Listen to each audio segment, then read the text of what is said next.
Hi guys, so my name is Ellie Gilman and I am a fourth year honours student like the rest of us. Not the rest of us, the rest of the ones who've been introducing people today. My research topic is on music performance anxiety and also the educational psychology of mindset.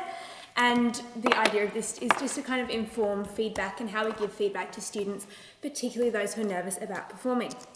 I am very excited to introduce Andrew Mifsud today, who is a teacher at Barker College, and was actually one of the teachers when I was there more years ago than I'd like to admit. And he's going to be talking to us about the online music portfolio, which is a digital platform for documenting music development kind of in high school students. And I kind of wish from looking at it that you'd done it a few years ago so I could use it because it sounds really cool. So take it away. Thank you, Ellie. Hello. Fantastic. Yeah, that's interesting. I didn't know that your sorry to start this way, but I didn't know your topic was about feedback because this is something that's really ties into what I'm presenting today. So we're really excited about this little program, this intervention, this revolution it's been called, that we're trying out at Barker this year. For many years now, we've been playing with the idea of moving to more formative type assessments rather than these big, scary performances sort of at the end of each semester. Same with compositions and same with listening exams. So we want to try to break up assessments into smaller components and provide some more feedback along the way. So that's basically what I'm going to be presenting about today. So looking at my slides here, I'll start off by talking about the problem very briefly, offering what we've proposed as our solution, looking at some samples of some work, some issues that we've come across along the way, and some outcomes that we're starting to see. Still early days, just at the end of term one, but some of the things we've started to see already and some of the things that we hope to see. So why are we doing all this? So the problem that was presented to us was at the start of the year, our school executive asked us to reduce the amount of assessments, particularly in years 7 to year 10. We used to, from memory, have about 6 assessments probably by the time you were in year 10, Ellie. And that's quite a lot of assessments. But we felt that those assessments were important because we wanted to provide those opportunities to students to demonstrate their skills and for us to provide that feedback. So we didn't really want to lose too many assessment tasks. But the other thing we wanted to do is try to formalize that ongoing feedback. So when we do give students just some verbal feedback or some written feedback, that for us is our bread and butter. That's what we're there for. That's the most important thing I think we can give the students, feedback. Yet that does tend to get lost in a pile of other feedback. So we wanted to formalize the way we give that formative feedback. So what we came up with was a digital portfolio, and we're presenting this to students in year 9 and year 10 currently this year, but we're looking to roll this over to 11 and possibly even year 12 in the coming years. So what the thing actually looks like, it's basically a template that we've created on Google Docs. Our school uses Google Apps, and we've got access to all of these sites, but anyone with any Google account can easily create their own Google site. On this template, we've created pages for performance, composition, and listening, and we've outlined a number of activities on each of those pages. What we want to collect from the students is evidence that they understand those different areas. And along with their evidence, we ask them to include some reflection on whatever work that they've posted up. Then our job is to monitor their portfolios online, and we can provide some comments at various points along the way. All of this is formally assessed at the end of each semester, so on paper it looks like we've only got 2 assessment tasks, one at the end of each semester, but that assessment task now compromises lots of smaller tasks that's put together. And the nice thing is one portfolio that starts in year 9 can then be used in year 10, 11 and year 12, and it actually does, in the end of it, look like a portfolio of work along that whole pathway. So, what does it look like? So I've got some samples, and I didn't just hijack a student's page. I asked Damien very kindly if he would allow us to look at his journal. So here's the performance page, and I'll just control this by the power of pre-recorded video. So scrolling down, we've got a description of the evidence. So this is what we'd like Damien to include in his journal. We've also given him a structure for the type of reflections we want him to give us. And here's what a post looks like. Now, you're not going to hear that because I thought it was more important that you listen to me than his video right now. But that's one of the posts. To create a post, you just click on that new post button. It brings you up a little sort of looks like a word processor where you can add text. You can easily drop in some video. This is all just recorded on a phone or an iPad or whatever's lying around, shared to his Google Drive space, and then that's embedded into this site. We also asked him to just put in a post that outlines his goals for the year.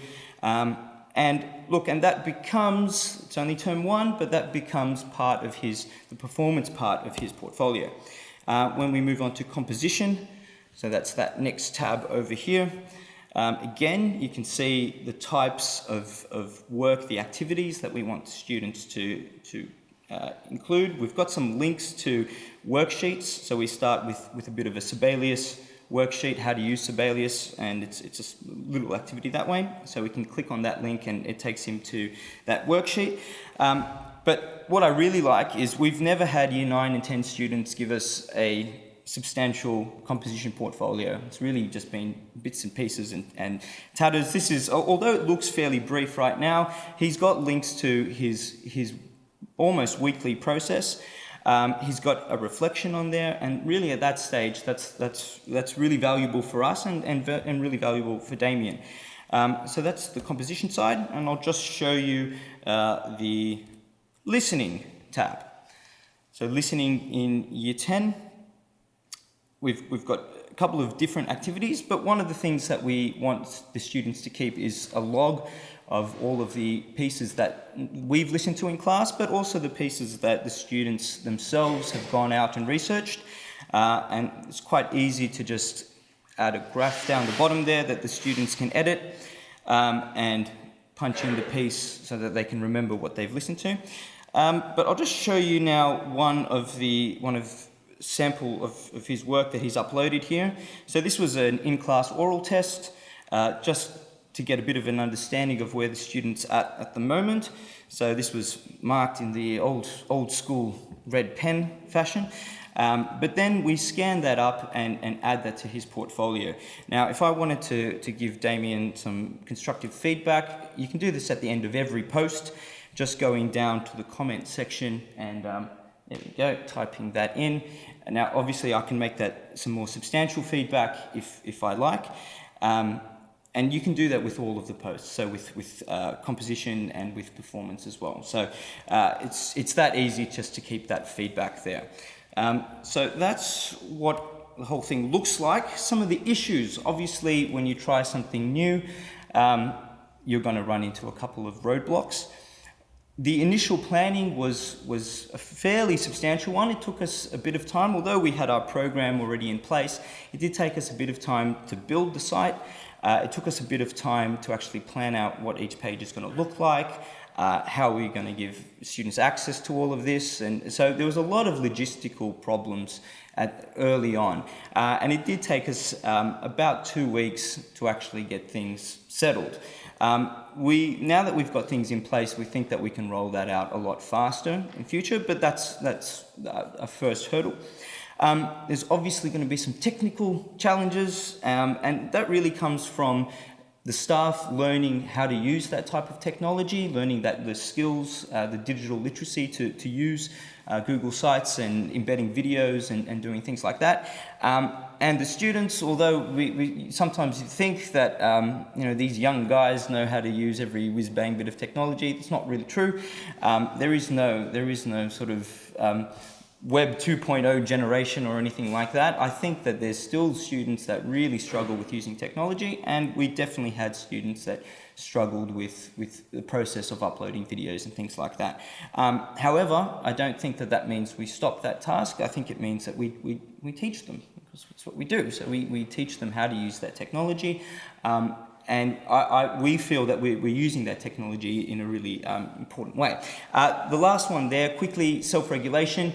This task does require some pretty high executive functioning skills. So students need to self-regulate, they need to plan and prepare and know what's coming up.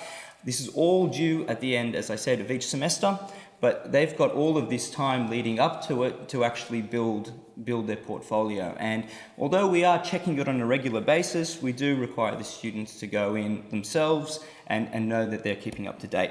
So just finally, here are some of the things we've started to see and some of the things we hope to see. So we do believe it is a real portfolio of their work. We've shifted our mantra to become more process orientated rather than always banging on about the end product. We've formalized our feedback. We feel that we are improving digital literacy and we are improving executive functioning skills, which are not specifically music related, but they're definitely really important skills just to have generally. Now, if you are interested in building your own portfolio, this is my handout, and just down on these last 3 steps, I've actually shared the template that I've used to create this. So if you want to go into Google Sites and use what I've got as a starting point, you can edit it, you can do whatever you want, you can change the colors and make it grey and whatever, or pink and purple. You're free to do that, but hopefully that's of some use to you. Thank you.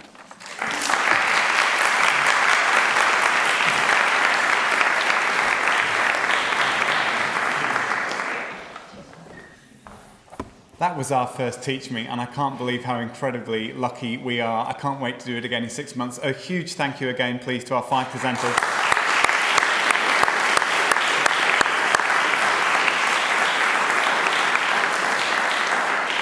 And also thank you to our 5 introducers, our honours students of 2016.